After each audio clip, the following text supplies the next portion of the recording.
E Dani, enquanto, né, tem todas essas negociações, você apurou também que o Brasil tenta ampliar mercados, né, com os países asiáticos. Boa tarde. Boa tarde, eu peço perdão. Boa tarde, coach. Boa tarde, Jamil. Boa tarde para o nosso assinante, para o nosso telespectador, para os nossos internautas. Ô, Diego, você deixou Eu. esse pessoal carente. Eles pedem oi o tempo todo. Oi, Ah, gente, tô no aqui, YouTube, ó, né? Eu que tô vendo aqui. bonitinho. É, no chat, Oi, exato. pessoal. Oi, pessoal do Pronto. YouTube. Obrigado, Oi, Dani. Agora eles vão te gente, amar ainda olha mais e aí, vão eu me tô odiar dando porque eu oi. esqueço deles. Eles nunca vão te odiar, É eles são verdade. seus fãs. Eu até peço desculpas aqui, porque eu comecei a gargalhar muito, porque, gente, essa fixação do Trump com essa bendita dessa escada rolante, meu Deus do céu, se um dia o carteiro entregar o pacote errado na casa dele, tá lascado. Bom, vamos aqui, né? Tá rolando uma força-tarefa. Então, essa semana, muito provavelmente, como revelou a Mariana Sanches, né, a nossa colunista, a nossa colega lá de Nova York, tá aí toda uma expectativa para que na quinta-feira aconteça uma reunião entre o Marco Rubio, chefe do Departamento de Estado, e o nosso chanceler do Brasil, Mauro Vieira. Vai ser, como o Jamil já disse, né, a primeira conversa prática em que espera-se os Estados Unidos digam o que eles querem para colocar na mesa de negociação o tarifaço e as sanções às autoridades. O presidente Lula já havia dito isso abertamente a Donald Trump, que gostaria que ele revisasse a decisão das tarifas e também sobre as sanções, e agora, estava contando aí o Jamil, Mauro Vieira vai brifado para fazer, levar novamente nessa reivindicação.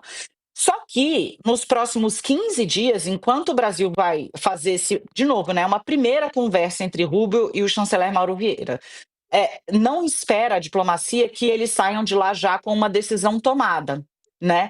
Então, enquanto isso vai se desdobrando, as próximas 2 semanas vão ser de esforço concentrado do presidente da República e do vice dele, o ex-governador de São Paulo, Geraldo Alckmin. O Alckmin está embarcando hoje para a Índia. A Índia está entre os nossos 15 maiores parceiros comerciais, comprou 5,3 bilhões de dólares do Brasil no ano passado, e a ideia é fechar mais 20 bi de contratos nessa ofensiva que o Alckmin vai fazer, nesse giro que ele vai fazer na Índia. Ele está levando uma equipe imensa do Ministério do Desenvolvimento, Indústria e Comércio. São 20 bi de contratos, tá, gente? Não significa que vai entrar tudo de uma vez, por óbvio, né?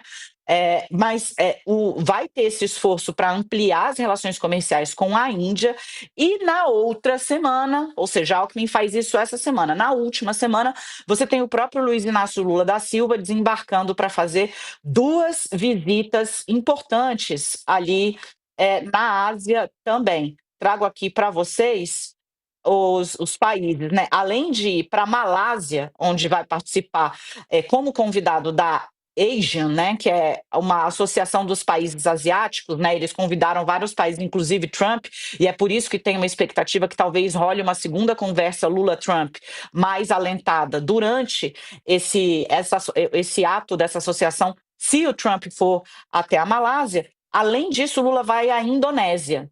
Nos 2 países ele também quer vender Brasil, é assim que é dito, né? Vender Brasil, ampliar a parceria comercial. Além disso, tem uma expectativa de marcar uma reunião bilateral com o primeiro-ministro da China, que já confirmou presença. O da Índia, idem. Então, a ideia é usar esse espaço para reforçar as nossas balanças comerciais com os países asiáticos, inclusive os chineses. Tudo isso é para minimizar o impacto do tarifaço em setores que ainda estão sofrendo muito aqui no Brasil, como é o caso, por exemplo, dos produtores de laranja e especialmente os produtores de pescados, né? A gente segue acompanhando o desenvolvimento, o desenrolar dessas conversas, Diego, mas está rolando aí um trabalho forte para poder abrir mercados, ampliar mercados e mitigar os efeitos do tarifaço enquanto o fim da bomba comercial de Trump não vem. Boa, Dani. Couto, como é que você está vendo essas movimentações todas, né, do governo brasileiro? O Alckmin se encontrando, o Alckmin não, o Mauro Vieira se encontrando com o Marco Rubio, o Alckmin viajando também com o presidente Lula para tentar ampliar os mercados aqui para o Brasil. Boa tarde. Boa tarde, Diego, Dani, Jamil e a todos que nos acompanham. Eu gostaria de fazer, se me permite, Diego, uma pergunta para a Dani e uma pergunta para o Jamil sobre o que eles Você pode tudo, Couto, falar. diga lá. Jamil, você falou de dois temas que certamente estarão nas conversas do Mauro Vieira com o Marco Rubio, né? Tarifaço e sanções. Queria te perguntar quais temas não deveriam entrar do lado do Brasil. Onde está o perigo dessa conversa? Onde está? E para Dani, eu queria saber o seguinte: o Alckmin, a gente vê, é o mais ativo dos vice-presidentes desde a redemocratização. Não houve nenhum outro com um papel tão importante dentro do governo. Queria que você falasse um pouco sobre isso, porque ele está sendo muito elogiado dentro e fora do governo. Que papel você imagina para o Alckmin para 2026? Jamil. Jamil quer começar? Vamos lá, eu acho que a experiência, Couto, em relação a outros países com Donald Trump é a seguinte: sempre que um país cede, eu diria, além da conta, ou que cede em temas cruzados, ou seja, imigração por comércio, visto por acesso a mercado, sempre que há esse tipo de negociação, existe um perigo muito grande de que, obviamente, você ceda mais do que receba em troca algum tipo de benefício. Ou seja, a reciprocidade não é exatamente calculada de uma forma muito clara nesses casos. A experiência dos últimos 8 meses mostra que sempre que um país ou um bloco, e aí principalmente a União Europeia, cedeu a Donald Trump pensando, olha, vamos entregar isso aqui porque depois ele não vai pedir mais. O que aconteceu é que você cede aquilo, ele pega aquilo e depois pede mais. Então, isso já ficou claro em várias negociações com a participação de Donald Trump. Eu tenho certeza que o Palácio do Planalto e o Itamaraty são super conscientes dessa característica e que, portanto, não é uma questão de ceder para mostrar boa fé. Não, nós não estamos negociando com alguém que negocia com boa fé. Ele negocia para ganhar sempre. Não há a possibilidade de ele sair derrotado, pelo menos na retórica, pelo menos na narrativa. Então, ele vai ter de sair dessa negociação anunciando alguma vitória. Agora, existe uma diferença entre anunciar a vitória e obter, de fato, a vitória em termos reais. Então, o Brasil vai ter que ter muita cautela para não ceder mais do que poderia, achando que com aquilo ali, olha, assunto encerrado, Couto, vamos virar a página, porque afinal de contas nós já atendemos o pedido de Donald Trump. Isso, eu diria, as negociações dos últimos meses já mostraram.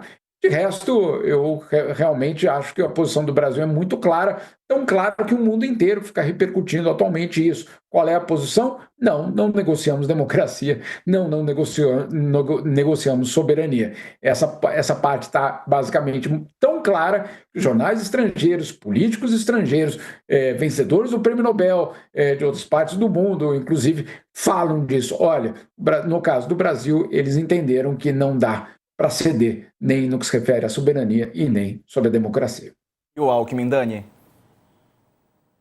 Trago aqui, sim, Couto está mais do que correto na avaliação dele. De fato, o Geraldo Alckmin assumiu, e é interessante, né, Couto, como a dinâmica está se dando desde a campanha. Alckmin, por exemplo, na campanha eleitoral, o Lula fatiou, né? O Alckmin teve uma presença muito forte na região sul e sudeste, onde tem quando Tucano, né, já que foi Tucano desde a fundação do partido, Geraldo Alckmin tinha raízes e já tinha feito campanhas nacionais com essas regiões, né? Tinha identificação com essas regiões. É meio que dividir para reinar. Só que o Lula gostou demais da atuação do Alckmin na campanha. Passou a elogiar a lealdade, o espírito público, a questão de ser um cara parceiro, de ser um cara correto, né? De ser um cara discreto, mais trabalhador, diligente. É assim que o Lula vê o vice dele, o Geraldo Alckmin. Só que quando assume o governo, o Lula dá esse papel ao vice-presidente, né, que acumula a vice-presidência com o Ministério do Desenvolvimento, Indústria e Comércio, e o Alckmin vem trabalhando, inclusive virou a face de conversa com o setor produtivo, como não poderia deixar de ser. Então, assim, a alegria da campanha virou amor eterno, amor verdadeiro. E agora, na negociação com os Estados Unidos, essa semana o Alckmin já falou com o contraparte dele, o secretário de Comércio dos Estados Unidos. Né? Semana passada, ele se tornou o principal interlocutor e conseguiu vitórias importantes, claro, num esforço conjunto com o setor privado, aliviou para a celulose, que era uma bandeira do Ministério e da própria JF, né? O Joesley também falou sobre isso. Então, essa união de esforços acabou dando para o Brasil vitórias em setores importantes. Qual é aí a grande força do Alckmin junto ao Lula? É o fato de que ele não faz estardalhaço. E aí você pode pensar, né? Quem está nos acompanhando agora e não é de São Paulo não conhece a figura. Esse é o jeito do governador, a ponto de que ele ostentou durante muito tempo o apelido de picolé de chuchu, pela incrível habilidade de falar, não dizer nada e não criar crises. Ele não é uma pessoa de palavra fora do lugar, ele é uma pessoa que fala muito devagar, em tom muito pensado, muito professoral. Então, além de tudo, ele virou um vice que não traz qualquer tipo de problema. E aí você joga, na verdade, o único tipo de problema que ele trouxe foi pelo excesso de capital que acumulou junto a Lula. Porque o Alckmin está num partido diminuto, pequeno, o PSB. E a vaga de vice é uma vaga muito importante para você tentar atrair um partido maior do que o PSB para uma eventual chapa do Lula em 2026. Então, assim, hoje a ideia era de que o vice-presidente talvez tivesse de trocar de partido para poder estar levando uma bancada mais numerosa, mais, digamos, que contribua mais com fundo eleitoral e com tempo de propaganda eleitoral do que a que ele está hoje, né? Mas veja, o bom problema, né? Porque ele virou um asset, um capital tão importante e valorizado para o Lula, que não é fácil se desfazer desse personagem. A não ser aqueles que defendam que Alckmin vá para a missão mais difícil, que seria tirar Tarcísio de Freitas do estado de São Paulo. E aí a gente vai ter que esperar para ver onde Tarcísio vai. Tarcísio vai ser candidato à presidência? Bom, aí vai colocar alguém no lugar, o Alckmin efetivamente tem chance de ser candidato a governador e voltar a governar o estado de São Paulo. Se não, aí já são outros 500, porque Tarcísio parte com uma reeleição quase que garantida no estado de São Paulo a preço de hoje, apesar da crise do metanol, da crise da segurança pública que a gente enfrenta no estado.